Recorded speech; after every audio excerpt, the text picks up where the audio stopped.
Outro amável milagre, de essa de Queiroz, voz Iba Mendes. Nesse tempo, Jesus ainda não saíra de Galiléia, das margens do lago de Genezaré. Mas a nova dos seus milagres chegara já a Siquém, cidade rica entre vinhedos, no país de Samaria.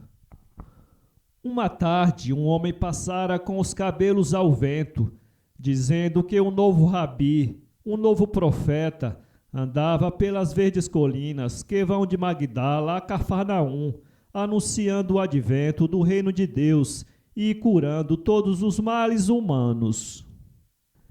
Enquanto descansava junto ao poço de Jacó, o homem contou mais, que o rabi, num campo ao pé de Cafarnaum, sarara o servo de um centurião romano, de longe, e só com murmurar suavemente uma palavra.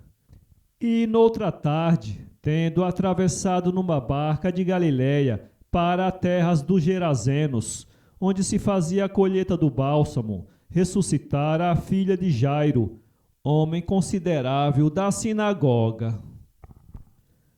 E como a gente em redor lhe perguntava se era esse o Messias, e que doçura havia nas suas palavras, o homem ergueu-se, apanhou o cajado e, sem sequer beber do poço onde bebera Jacó, desapareceu com os cabelos ao vento, por entre as rochas, no caminho que levava a Betânia. Mas uma esperança deliciosa como o orvalho de Hermon ficara refrescando as almas. E logo a terra pareceu menos dura, e todo o fardo pareceu menos pesado. Ora, em Siquém vivia um velho chamado Obed, senhor de rebanhos, senhor de vinhas, de uma família pontifical que, desde os antigos cultos de Israel, sacrificava no alto do Monte Ebal. Mas um vento abrasador, esse vento de desolação que vem, a voz irada do Senhor do fundo das terras de Assur, matara as melhores reses dos seus largos rebanhos. E nas encostas, onde lhe tinham crescido 1000 pés alegres de vinha, negrejava agora só a esterilidade das uzes. Obed, com a cabeça escondida no manto, lamentava-se à beira dos caminhos.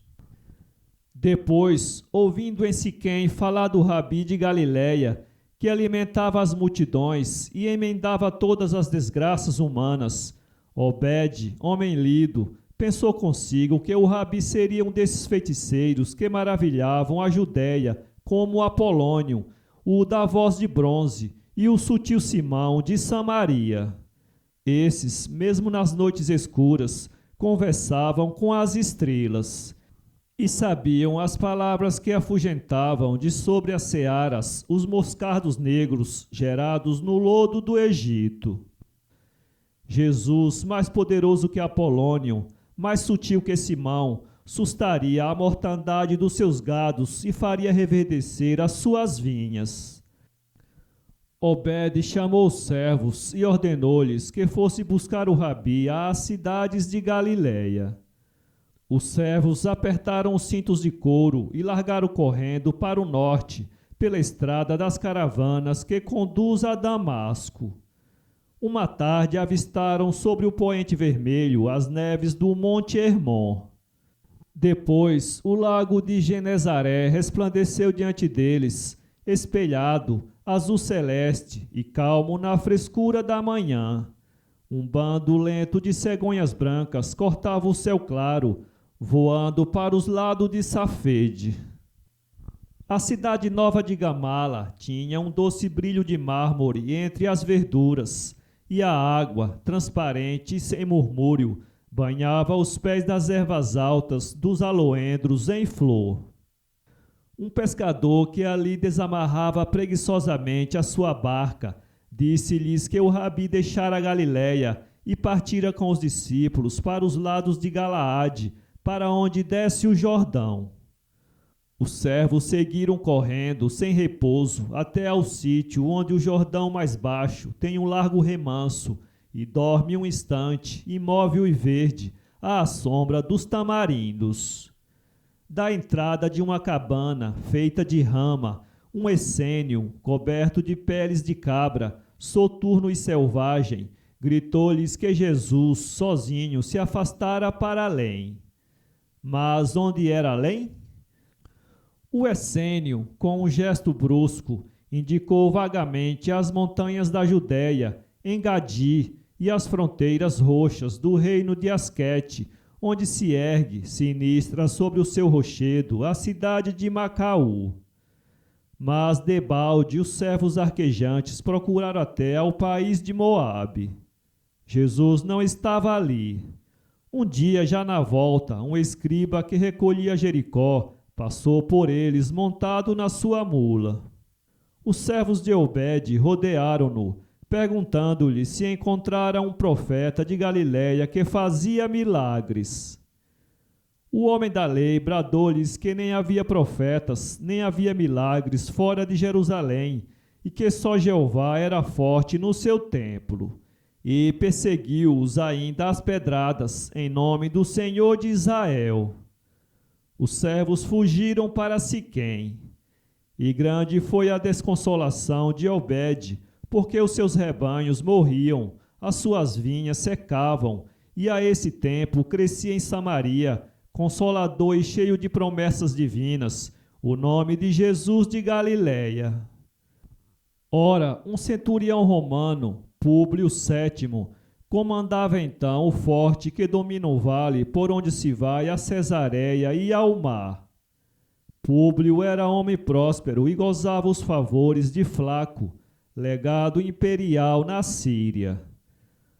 Mas, desde tempos, sua filha única e infinitamente amada definhava com um mal estranho, incompreensível mesmo aos esculápios e aos mágicos que ele mandara consultar a Sidom e a Tiro. Branca e triste como a lua, sem se queixar e sem falar ao seu pai, deixava-se finar, sentada na esplanada do forte, sob um velário, olhando melancolicamente os longes azulados do mar de Ciro, por onde ela viera de Itália, numa galera com soldados. Por vezes, ao seu lado, um legionário de entre as ameias apontava lentamente ao alto a flecha e varava uma grande águia, voando de asa serena no azul. A filha de Sétimo seguia um momento a ave, torneando até bater morta sobre as rochas. Depois, mais triste e mais pálida, continuava a olhar o mar. Então Sétimo, tendo ouvido destes feitiços do Rabi, tão potente sobre os espíritos, que curava todos os males, destacou 3 decúrias de soldados a procurá-lo em todas as cidades da Decápole, na Pétea e ao longo da costa de Ascalon. Os soldados meteram os escudos dentro dos sacos de lona e partiram, fazendo ressoar as sandálias ferradas sobre as lajes das 3 estradas romanas que se encruzam em Samaria. De noite as suas armas brilhavam no alto das colinas, entre a vermelhidão dos archotes. De dia penetravam nos casais, rebuscavam a espessura dos pomares, e as mulheres inquietas traziam-lhes figos e malgas cheias de vinho de Cefede, que eles bebiam às mãos ambas e de um trago, sentados no chão à sombra dos sicômoros. Ao passarem nos postos romanos e dizendo o nome de Sétimo, outros legionários ou homem das cortes sírias juntavam-se-lhes, levando no capacete um ramo de oliveira.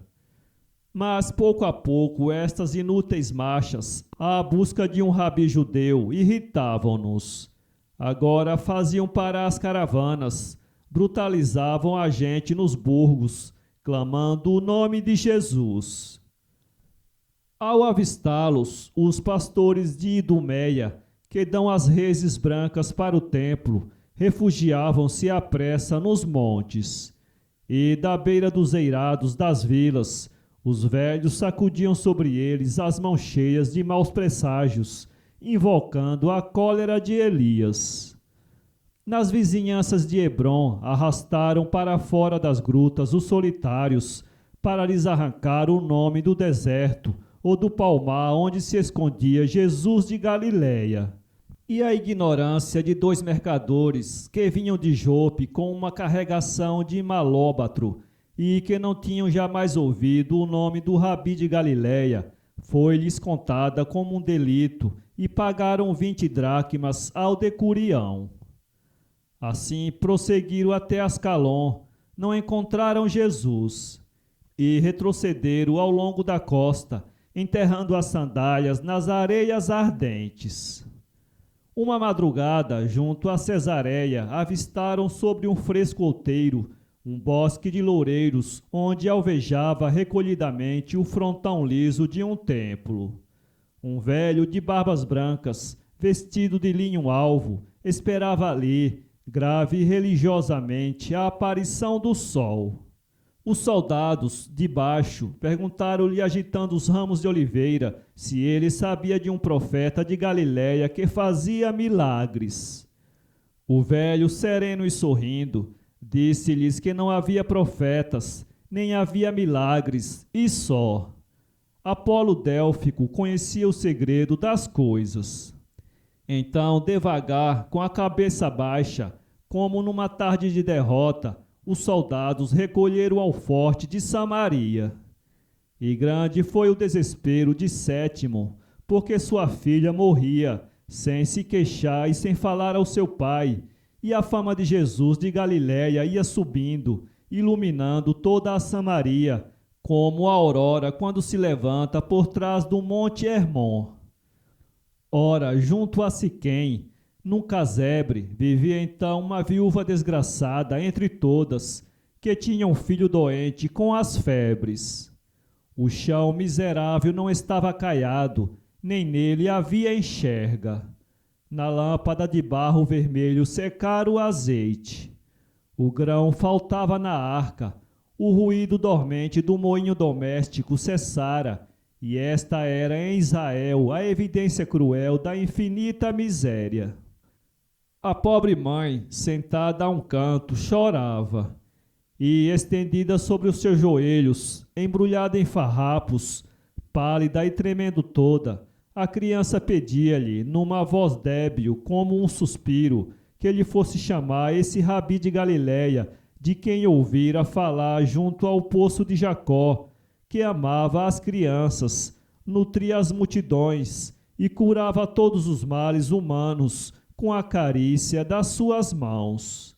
E a mãe dizia chorando: Como queres tu, filho, que eu te deixe e vá procurar o Rabi a Galiléia? Obede é rico e tem servos, e viu-os passar, e debalde buscaram Jesus por areais e cidades, desde Corazim até o país de Moabe. Sétimo é forte e tem soldados, e viu-os passar e perguntaram por Jesus, sem o achar, desde o Hebrom até ao mar. Como queres tu que eu te deixe? Jesus está longe, a nossa dor está conosco. E, sem dúvida, o Rabi, que lê nas sinagogas novas, não escuta as queixas de uma mãe de Samaria, que só sabe orar como outrora no alto do monte Gerazim. A criança, com os olhos cerrados, pálida e como morta, murmurou o nome de Jesus. E a mãe dizia chorando: De que me serviria, filho, partir e ir procurá-lo? Longas são as estradas da Síria, curta é a piedade dos homens. Vendo-me tão pobre e tão só, os cães viriam ladrar minhas portas dos casais. De certo, Jesus morreu, e com ele morreu uma vez mais toda a esperança dos tristes. Pálida e desfalecendo, a criança murmurou: Mãe, eu queria ver Jesus de Galiléia.